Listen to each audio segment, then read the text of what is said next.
people of Reddit, what are red flags in a friendship that most people don't realize? When you hang out with them, it feels like you're defusing a bomb when there is nothing going on right then. That's what I call walking on eggshells. No matter what you say or do, you always start sweating and think to yourself, should I say/do this?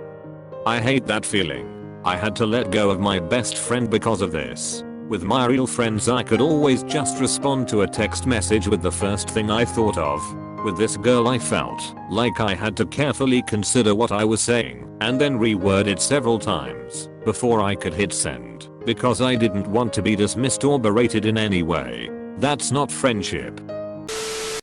Good vibes only friends. That mentality is fine to have with yourself, but you can't force that on others. My best friend adopted this attitude, and from then on, whenever I would come to her for support or advice on an issue I was having, she'd cut me off and say, good vibes only, remember? Because I was bringing her down.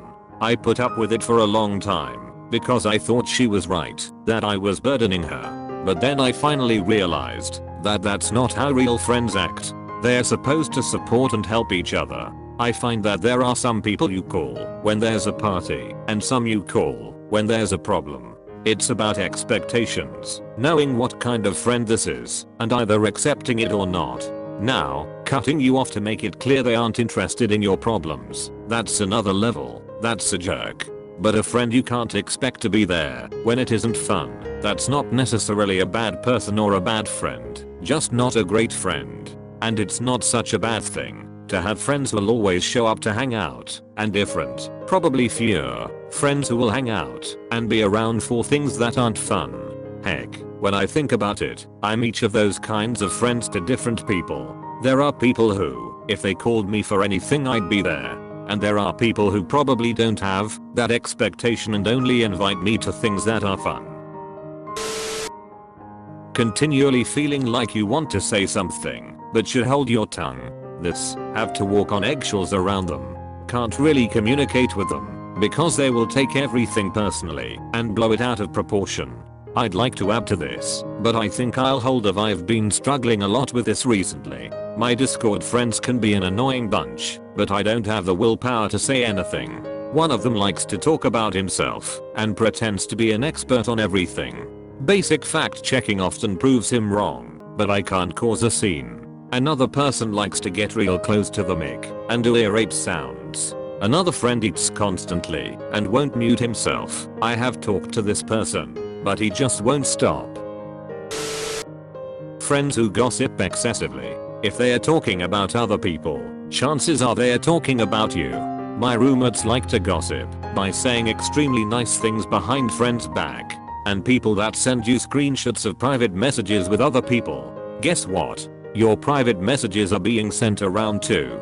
My group of friends and I will sometimes talk about one specific friend as she's not there, but only because we worry about her. Her mental health isn't all there, and she struggles a lot with her university work, but she won't ever talk to us or ask for help if she needs it. Therefore we'll often talk about her when she's not there to see if any of us have seen her or know how she's doing, or to discuss if we should go visit her to check on her. Like it's start, like I'm really worried about X, and we'll go from there normally. But we never talk about any one people in a negative way. Is this bad?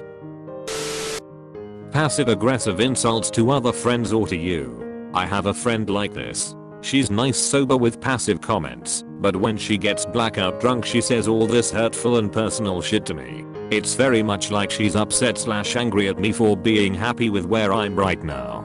I recently got married and thought this behavior had stopped, but she tried to keep me from my husband, friends, and family on my wedding day, drunkenly grabbing at me all night and trying to physically keep me from leaving for my honeymoon.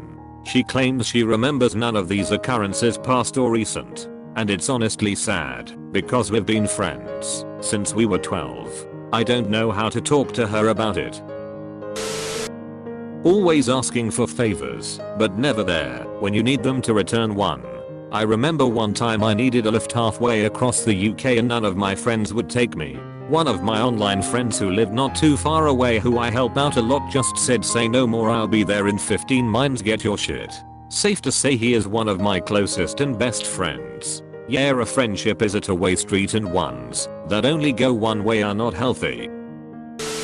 Inability or unwillingness to apologize when he or she does something wrong. It's symptomatic of an ego issue that will eventually infect every aspect of your friendship.